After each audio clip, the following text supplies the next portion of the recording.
So I just recently picked up another axle for the Jeep. If you remember a few weeks ago, I picked up this Dana 60 Kingpin. This is the front axle for the Jeep. So this is also a Dana 60.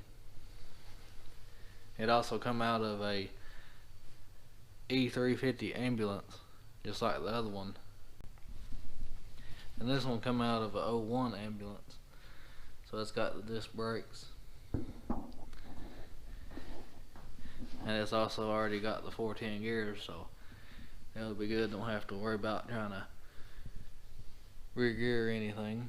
So I'm gonna go through this axle also and make sure everything's alright with it. Probably gonna need a little bit of brake work.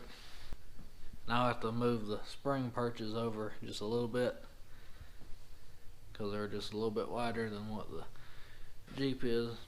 But I just wanted to make this little short video just to kind of update you guys. I'm looking forward to putting these axles under the Jeep. Well guys, I hope you liked the video. Thanks for watching. Please like and subscribe for more.